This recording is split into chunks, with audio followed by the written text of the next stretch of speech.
हरे कृष्णा। तो बहुत बहुत स्वागत आप सभी का। आज हमारी कथा का 6वां दिन है और कल हमने चर्चा की थी कैसे श्रीमती रुक्मिणी देवी है, इन्होंने अपने जीवन में बहुत बड़ा एक खतरा मोल लिया और शायद उसके लिए उनको मृत्युदंड भी हो सकता था, लेकिन फिर भी उनको एक पता था, चांद पे कभी कभी ग्रहण लग सकता है या कभी कभी राहु की दशा हो सकती है, लेकिन जहाँ भगवान उपस्थित है, भगवान अपना सुदर्शन चक्र चला के राहु और केतु दोनों को मार दे। वैसे ही रुक्मिणी देवी एक चांद की तरह है और उनके ऊपर शिशुपाल नाम के राहु की दशा हो गई थी। लेकिन जब श्री कृष्ण भगवान ने उस ब्राह्मण के द्वारा अपना एक संदेश भेजा कि मैं जल्दी ही आ जाऊंगा, तो उनको समझ में आ गया कि शिशुपाल की दशा कुछ ही क्षणों में समाप्त हो जाएगी। और कल हमने देखा कैसे श्री कृष्ण भगवान, पूरी दुनिया भगवान को बोलती है कि आप हमारे तरफ देखेंगे क्या। सब लोग मंदिर में जाके बोलते हैं, भगवान थोड़ा कृपा कटाक्ष आप हमारे ऊपर भी डालिए, आपकी नज़र थोड़ी हमारे ऊपर डालिए। लेकिन रुक्मिणी देवी ने ऐसे भगवान को अपने तरफ आकर्षित किया। क्या रुक्मिणी देवी द्वारका गई क्या भगवान को विनती करने के लिए? नहीं, रुक्मिणी देवी ने सच्ची भक्ति की और अपने मन में उन्होंने भगवान को अर्पण कर दिया, तो भगवान उनको लेने के लिए कौंडिन्यपुर तक आए। तो इसलिए हमको ये समझना चाहिए कि भक्ति जो होती है वो स्थान के ऊपर आधारित नहीं है, भक्ति हमारे हृदय की भावना के ऊपर आधारित है। प्रहलाद का जन्म कहाँ हुआ था? प्रहलाद का जन्म हुआ था असुर देश में, या अगल बगल में सब असुर हैं। तो अगर हम भी कभी किसी व्यक्ति से घिरे हुए होते हैं तो कभी कभी हम बहुत कंप्लेंट करते हैं, अरे मेरे घर में जो लोग हैं वो तो भक्ति नहीं है, मेरे बिल्डिंग में जो लोग हैं वो भक्ति नहीं है, मैं कैसे भक्ति करूं? तो इन सारे सवालों के जवाब देने के लिए श्रील सुखदेव गोस्वामी ने 5000 वर्ष पूर्व ही सब जवाब दे दिए। अगर कोई बोल रहा है मेरे जीवन में, मेरे परिवार में कोई भक्त नहीं है, तो प्रहलाद की कहानी है। अगर कोई बोल रहा है कि मेरे फैमिली मेम्बर्स और नहीं है, अगल बगल में नहीं है, तो अवंती ब्राह्मण की कहानी है। अगर कोई बोल रहा है कि मेरे माता पिता नहीं है, तो जड़ भरत की कहानी है। आप बताइए आपकी कंप्लेंट क्या है? वो सारे कंप्लेंट को पहले ही सुखदेव गोस्वामी ने बता दिया है। तो इसलिए बार बार श्रीमद् भागवतम इस तत्व पे जोर देता है कि भक्ति हमारे हृदय से होती है और भावना से होती है, और मैं केवल इस परिवार का भाग हूँ, मैं इस स्थान में जन्मा हूँ, इसलिए भक्ति नहीं होती। कंस कहाँ का राजा था? मथुरा का राजा था। मथुरा पवित्र जगह है, लेकिन वहाँ का राजा तो पूरा भगवान के विरुद्ध है और भगवान को मारने की कोशिश कर रहा है। तो इसलिए स्थान से ज़्यादा महत्वपूर्ण है हम जहाँ भी रहते हैं वहाँ पे हम श्री कृष्ण के बारे में सुन रहे हैं क्या। स्थाने स्थिता श्रुतिगताम तनुवान मनोभिर। तो ये सब चर्चा करने के बाद में कल माता जी ने विनती की कि आप सत्यभामा देवी के बारे में भी बताइए, श्री कृष्ण भगवान को सत्यभामा देवी कैसे मिली, तो उसके बारे में भी हम चर्चा करेंगे। एक दिन द्वारका नगरी में कृष्ण भगवान अपने परिवार वालों के साथ कुछ ऐसे, वो बोर्ड गेम होता है ना, एक ऐसा टेबल पे कुछ होगा, फिर कुछ गेम खेलते हैं, ऐसे खेल रहे थे। तो उस समय कुछ द्वारकावासी आए और बोले, कृष्ण आपको मिलने के लिए स्वयं सूर्य भगवान आए हैं। तो श्री कृष्ण भगवान बोले, वो सूर्य भगवान नहीं है, उनका नाम है सत्राजीत। और ये सत्राजीत कौन है? ये सूर्य के बहुत बड़े भक्त थे, इन्होंने सूर्य की बहुत आराधना की थी, तो सूर्य इनके ऊपर खुश हो गए। तो क्या आशीर्वाद दिया उन्होंने उनको एक मणि दिया। उस मणि का नाम था स्यमंतक मणि। और ये स्यमंतक मणि इतना प्रभावी था, इतना उज्जवल था, उसमें से हर रोज करीब करीब 80 किलो सोना निकलता था। और सत्राजीत इतना खुश हो गया सूर्यदेव की ये आशीर्वाद पाके, उसने अपने घर में एक मंदिर बनाया उस मंदिर में उस मणि को रखा और अपने घर में कुछ ब्राह्मणों को भी लगाया, इस मणि की पूजा करो। पहले सूर्यदेव की पूजा होती थी, फिर सूर्यदेव से बिजनेस हो गया, सूर्यदेव से आशीर्वाद मिल गया, तो अभी किसकी पूजा करनी है? अभी हो गया, काम हो गया, आप अपने घर, मैं अपने घर। तो उसके बाद में उसके घर के मंदिर में उस मणि की पूजा होती थी। क्यों? अभी किससे मिल रहा है? जो भी देगा वो अपना देवता। तो सूर्य देव की पूजा छोड़ दी उसने और अभी उस मणि की पूजा कर रहा था, और इतना सोना मिल रहा था उससे कि उससे बहुत अमीर भी हो गया। और हर रोज़ जब यहाँ वहाँ चलता था द्वारका नगरी में, तो अपने गले में वो स्यमंतक मणि पहन के चलता था। तो स्यमंतक मणि से इतना प्रकाश आ रहा था कि लोगों को लगा कि सूर्य देव आ गए। लेकिन कृष्ण भगवान को सब मालूम है, तो कृष्ण भगवान ने बोला ऐसा नहीं। तो एक दिन ये सत्राजित कृष्ण से भी मिलने आया, तो कृष्ण ने बताया, देखो हम सब उग्रसेन महाराज के राज्य में जी रहे हैं। जब कृष्ण भगवान ने कंस को मारा तो कौन राजा बना? राजा कृष्ण नहीं बने, राजा बने कंस के पिताजी उग्रसेन महाराज। और कंस ने ज़बरदस्ती से, उग्रसेन महाराज जब राजा थे तो उनको जेल में डाल दिया था और खुद ज़बरदस्ती राजा बन गया था। तो वो उग्रसेन महाराज राजा थे। तो श्री कृष्ण ने बताया, उग्रसेन महाराज के राज में आपको ये मणि मिला है, तो इस मणि को आपके पास मत रखिए, इस मणि को आप महाराज के हवाले कर दीजिए। तो ये राय है भगवान की, और जो भगवान की राय को सुनते हैं उनको क्या मिलता है? कभी कभी तकलीफ़ मिलती है, क्योंकि भगवान जो राय देते हैं वो कभी कभी एकदम सीधी नहीं होती है। लेकिन दो शब्द हैं हिंदी भाषा में, आसान और तकलीफ़, ये विरुद्ध है। और दो शब्द हैं, शुभ और अशुभ। और ये दो जो पेयर्स हैं शब्दों के, इसमें क्या है? कभी कभी हमारे जीवन में बहुत आसानी रहती है, लेकिन कभी कभी बाद में हमको समझ में आता है, क्योंकि जीवन आसान था, सब कुछ हाथों में मिल गया, तो हमने कभी भगवान के सामने हमारा सर झुकाया ही नहीं। और जब भगवान के सामने हमने सर नहीं झुकाया तो हमारा जीवन आसान था लेकिन अशुभ हो गया। जो भी हाथ में मिला उसका कभी फ़ायदा नहीं हुआ। लेकिन कभी कभी कोई व्यक्ति होता है, उसके जीवन में तकलीफ़ होती है, लेकिन वो तकलीफ़ की वजह से हमेशा वो भगवान के सामने अपना शीश झुकाता है, मतलब भगवान मेरे ही पापों का फल होगा, लेकिन आप इतने दयालु हैं कि मेरे पापों का फल इतना होना चाहिए था, वो आपने कम कर दिया। तो बहुत बहुत धन्यवाद, आपकी कृपा में रखिए। तो उनका जीवन कैसा है? उनका जीवन आसान नहीं है, उनके जीवन में तकलीफ़ है, लेकिन उस तकलीफ़ के वजह से एक बहुत अच्छी बात हो गई, वो हमेशा भगवान से रिश्ता जोड़ते हैं। तो उनका जीवन तकलीफ़ में है लेकिन उनका जीवन शुभ है। पांडवों का जीवन आसान है कि तकलीफ़ में है?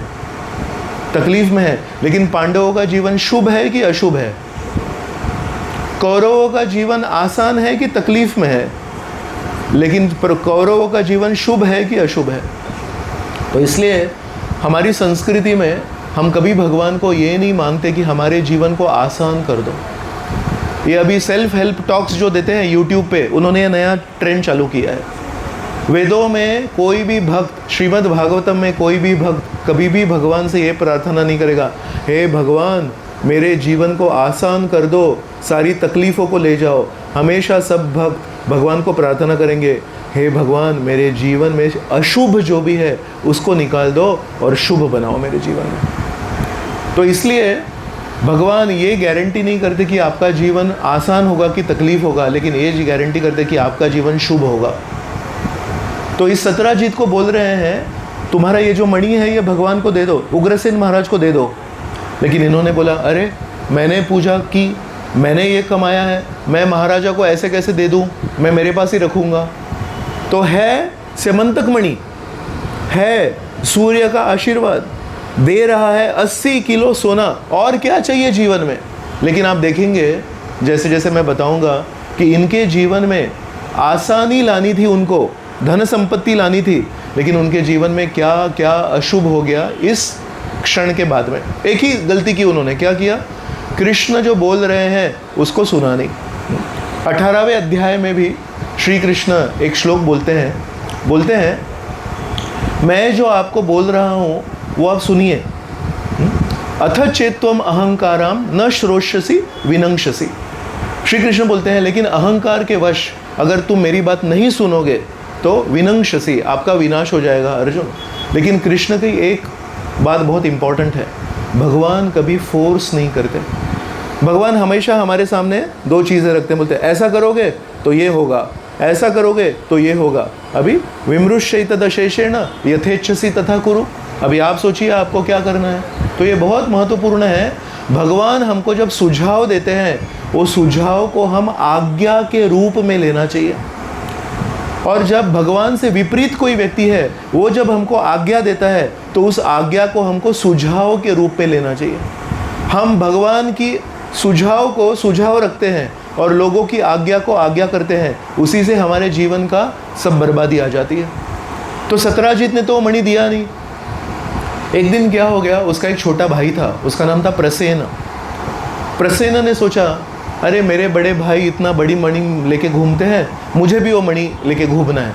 तो ऐसे कभी कभी भाई की बड़ी कार होती है तो छोटा भाई बोलता है मुझे भी थोड़ा दे दो, मैं थोड़ा घूम के आता हूँ, आपकी नई नई कार है ऐसे। तो उन्होंने वो मणि पहना और घोड़े पे सवार होके द्वारका से दूर थोड़े जंगल थे, वो जंगल में चले गए। बात ये हुई कि वो आए ही नहीं वापस। शाम हो गई, रात हो गई, वापस ही नहीं आए। तो सत्यराजीत के मन में कभी भी हमारे घर में या हमारे व्यक्तिगत जीवन में जब पैसा आता है ना, अपने आप एक स्पर्धात्मक वृत्ति आ जाती है, स्पर्धा करते हैं हम लोगों से। तो सत्यराजीत को कृष्ण बोल रहे हैं ये मणि तुम उग्रसेन महाराज को दे दो। क्या कृष्ण ने बोला मुझे दे दो? नहीं। लेकिन जब शाम को प्रसेन वापस घर पे नहीं आए तो सत्यराजीत के मन में एक भावना आई, कृष्ण को शायद उस मणि में रुचि थी, इसलिए मुझे बोल रहे थे ये मणि अब छोड़ दो और किसी को दे दो। शायद कृष्ण ने मणि प्राप्त करने के लिए प्रसेन को जंगल में मार दिया। ये कहाँ से निकली बात? इसका क्या आगा पीछा क्या है? इसका बेसिस क्या है? कुछ बेसिस नहीं है। लेकिन इनको एक बार कृष्ण ने बताया था आप ये मणि दे दो, उसको पकड़ के सत्यराजीत अभी मन ही मन में बोल रहा है। और सत्यराजीत ने ऐसे 2-3 लोग चुन लिए जिनको कृष्ण भगवान से कुछ समस्या थी। देखो कृष्ण ने क्या कर दिया, मेरे भाई को मार दिया। और जब ऐसे हमारे बारे में कोई अफवाह फैलाता है तो हमको लगता है मैंने जो चीज़ की ही नहीं उसके बारे में क्यों बोल रहे हैं हम। तो कृष्ण ने अपने कुछ दोस्तों को इकट्ठा किया और बोले हमको इस अफवाह को बंद करना पड़ेगा। तो चलो हम लोग देखते हैं कहाँ है। तो शहर में तो कहीं था नहीं वो। पूछा कहाँ गया? बोले इस दिशा में गया, जंगल की दिशा में गया। तो कृष्ण और उनके शुभचिंतक जंगल की दिशा में गए। जैसे ही कुछ अंदर गए तो उन्होंने देखा एक घोड़ा था, वो मरा हुआ था और घोड़े के ऊपर किसी खूंखार प्राणी के नखों के निशान थे। तो देखा उन्होंने तो समझ में आया इतना तगड़ा घोड़ा उसको ज़रूर एक सींग ने मारा होगा, शेर ने मारा होगा। थोड़ा सा आगे गए तो देखा प्रसेन की देह, प्रसेन का शरीर भी मरा हुआ पड़ा है और उसके ऊपर भी किसी खूंखार प्राणी के निशान थे। अरे बाप रे, किसने मारा? लेकिन किसी व्यक्ति ने नहीं मारा था, किसी प्राणी ने मारा था। आगे गए और अंदर गए घने जंगल में, वहाँ देखा तो एक शेर मरा पड़ा था और वो शेर के निशान उस घोड़े पे थे, वो शेर के निशान प्रसेन पे थे और शेर भी ऐसे मरा पड़ा है। बोले बाप रे, शेर को किसने मारा? फिर थोड़ा सा और अंदर गए, देखा तो वहाँ में एक पर्वत था, वो पर्वत में एक गुफा थी। तो कृष्ण बोले इस गुफा के अंदर तो अंधेरा है, आप लोग मत आइए, मैं अंदर जाता हूँ अकेला। और कृष्ण अकेले उस गुफा के अंदर गए। अंदर बहुत अंदर जब गए तो उन्होंने देखा वहाँ पे एक छोटा बच्चा खेल रहा था और उस छोटे बच्चे की देखभाल करने के लिए एक आया होती है ना, वो आया थी उधर। और फिर उन्होंने देखा उस छोटे बच्चे के गले में वो स्यमंतक मणि था। मतलब कोई तो जंगल में रहता है और उस व्यक्ति के पास इतनी शक्ति थी कि उसने शेर को मारा। और शेर के पास वो मणि कैसे आया? शेर ने पहले वो मणि जो चमक रहा था उसको देख के प्रसेन और उस घोड़े को मार दिया। तो कौन था वो व्यक्ति? तो कृष्ण दबे पाँव थोड़े पास में आए और उस बालक को विनती करने वाले थे कि ये खिलौना नहीं है, इसमें मेरे ऊपर लोग अफवाह उड़ा रहे हैं, तो मुझे दे दो करके। तो जैसे ही थोड़े पास में आए, उस आया ने देखा कि कोई तो पराया व्यक्ति इस गुफा में आया है जो आज तक कभी आया नहीं है। तो ये आया जोर जोर से चिल्लाने लगी, अरे बचाओ बचाओ, कौन आया कौन आया कौन आया। अंदर से एक व्यक्ति बाहर आए। ये कौन थे? ये थे ऋक्षराज जांबवान। कौन जांबवान? जो रामायण में राम जी की सेवा किए हैं वो जांबवान। वो उस जंगल में रहते थे। लेकिन जैसे ही जांबवान बाहर आए, उन्होंने देखा, अरे मेरे बच्चे को मैंने सेमंतक मणि दिया, ये चमकने वाला मणि दिया, और मेरा बच्चा कितना खुश है, और ये कौन आ गया यहाँ पे? तो कौन है वो? जांबवान के पूजनीय भगवान रामचंद्र जी हैं वो। लेकिन आज इसके मन में कौन सी भावना है? इसके मन में एक भावना है, ये मेरा है। और इसके मन में थोड़ी क्रोध की भावना है, मेरे बच्चे के सामने ये पराया व्यक्ति कौन आ गया। तो जैसे ही हमारी आँखों में द्वेष आ जाता है, हमारी आँखों में जब क्रोध आ जाता है, तो उसका एक परिणाम होता है। उसका एक परिणाम होता है, हम अपने अच्छे शुभ चिंतकों को पहचान नहीं पाते हैं। क्यों? आवरण आ गया एक। अगर हम ऐसे ही चल रहे हैं और हमारे बहुत धूल उड़ रही है, और जब धूल उड़ेगी तो थोड़ी सी धूल हमारे आँखों में जाएगी तो हम आँखें बंद करेंगे। वैसे ही जब हम धनी हो जाते हैं, जब हम पॉसेसिव हो जाते हैं, ये मेरा है, ये मैं भगवान को अर्पण नहीं करूँगा, तो हमारे आँखों में धूल आ जाती है और हम पहचान नहीं पाते।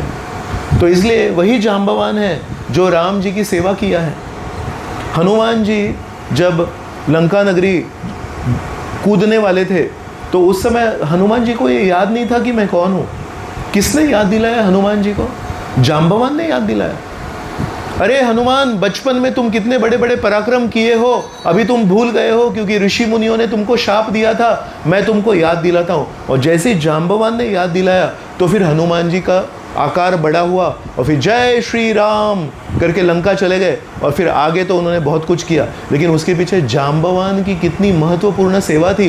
वो जांबवान आज उसी रामचंद्र को पहचान नहीं पा रहा है, और उसने कृष्ण के ऊपर सीधा आघात कर दिया, उससे लड़ाई शुरू कर दी। अभी कृष्ण के ऊपर लड़ाई शुरू कर दी तो कृष्ण क्या करेंगे? तो कृष्ण भी उससे अपने आप को बचा रहे हैं, और अगर जिंदा रहना है तो उससे लड़ाई करनी पड़ेगी। तो बाहर जो द्वारकावासी हैं, उनको कुछ आवाज़ सुनाई दे रही थी, अंदर कुछ युद्ध चल रहा है। 1 दिन, 2 दिन, 3 दिन, ऐसे करते करते 12 दिन हो गए। 12 दिन होने के बाद भी कृष्ण बाहर नहीं आ रहे हैं और अंदर से आवाज़ आ रही है। तो इन्होंने सोच लिया, मालूम नहीं अभी अंदर क्या चला है। 12 दिन कृष्ण से कोई अगर युद्ध कर रहा है, कौन होगा वो? और कृष्ण बाहर क्यों नहीं आ रहे? तो ये द्वारकावासी वापस लौट गए, और द्वारका में जाके रुक्मिणी जो उनकी पत्नी है, देवकी जो उनके माता हैं, वसुदेव उनके पिताजी हैं, उनको बोला हम उधर गए थे। एक बात तो सिद्ध हो गई, प्रसेन को कृष्ण ने नहीं मारा था, प्रसेन को शेर ने मारा था, इतना तो उन्होंने बता दिया। लेकिन कृष्ण उस गुफा के अंदर है, अभी बाहर नहीं आ रहे। वो युद्ध चला 28 दिन। ये तो 12 दिन में वापस आ गए। 28 दिन के बाद में थोड़ा सा जांबवान नम्र हो गया, और जांबवान बोला, इस पूरे ब्रह्मांड में मेरे आघात को सहने वाला कोई व्यक्ति नहीं है। कितनी शक्ति है? एक भालू है ना, ऋक्षराज, भालू में बहुत शक्ति होती है। भालू ऐसा हमको टीवी में छोटा सा दिखता है, वो इतना ऊंचा होता है और इतना चौड़ा होता है। शेर और बाघ को अगर उसने ऐसे मार दिया ना, उसके नाखून होते हैं, और इतनी शक्ति होती है हाथ में, पूरा उसका जो सर है वो ऐसा घूम जाएगा और मर जाएगा कोई भी। भालू में बहुत शक्ति होती है। तो बोल रहा है, मेरे आघात को सहने की शक्ति किसी में नहीं है, ये केवल एक ही व्यक्ति हो सकते हैं, मेरे स्वामी। तो उन्होंने बोला, क्या आप राम हैं क्या? और कृष्ण ने बोला हाँ। तो इमीडिएटली उन्होंने युद्ध छोड़ दिया, उनको प्रणाम कर दिया, और बोले, हे भगवान, वही मैं सोच रहा हूँ कि मेरे आघात को सहने वाला कोई नहीं है। आप तो मेरे साथ युद्ध कर रहे हैं, और वो भी 28 दिन से, तो मुझे माफ़ कर दीजिए, मैं आपको पहचान नहीं पाया। तो कृष्ण बोले, कोई बात नहीं, मेरी भी इच्छा थी। क्या है? मेरा युद्ध किस किस से हुआ? जरासंध, कंस, चाणूर, मुष्टिक, ये बोले इनके साथ मैं युद्ध करते करते मुझे लग रहा था कि कोई मुझे ऐसे सिर्फ खुजली कर रहा है, कुछ हो इक्वल चाहिए ना कोई। तो तुम मेरे बहुत अच्छे भक्त हो, रामायण में तूने बहुत सेवा की है, तो मेरा आशीर्वाद है तुम्हारे ऊपर, तो तुम्हारे पास बहुत शक्ति है, तो मेरी भी इच्छा थी कि बहुत दिन से किसी से लड़ाई नहीं की, अच्छे व्यक्ति से, तो इसलिए तुम्हारे साथ लड़ाई की, मैं बुरा मत मानो तुम। तो ऋक्षराज ने बोला नहीं, आप कैसे हैं ना, हालांकि ये मेरा दोष है, मैं क्रोधित हो गया, मैं द्वेषी हो गया, लेकिन कृष्ण ने उसको कैसे संभाल लिया। अपने भक्त को कभी नहीं बोलेंगे तुम्हारी गलती है। कृष्ण ने क्या बोला, नहीं नहीं वो मेरी इच्छा थी, आप बुरा मत मानो। उसको कवर अप कर दिया भगवान ने। और फिर ऋक्षराज को लगा, अरे मैंने भगवान से अगर युद्ध किया है तो मुझे माफ़ी मांगनी चाहिए। तो कैसे माफ़ी मांगेंगे, तो उनकी बेटी थी, उसका नाम था जाम्बवती। तो जाम्बवती को उन्होंने अंदर से लाया गुफा में से और बोले ये मेरी कुमारी बेटी है जाम्बवती, अगर आप इनको स्वीकार करेंगे तो मैं मानूंगा कि आपने मुझे माफ़ कर दिया। तो श्री कृष्ण भगवान ने जाम्बवती को स्वीकार किया और जाम्बवती को लेके द्वारका नगरी तक पहुँचे। द्वारका में जब पहुँचे तो पहली तो कहानी सब लोगों ने बता दी थी कि प्रसेन को कृष्ण ने नहीं मारा था, तो सारे लोग वहाँ पे थे और ख़ास करके सत्राजीत अभी भी था वहाँ पे, उसका भाई मारा गया है लेकिन सत्राजीत तो है।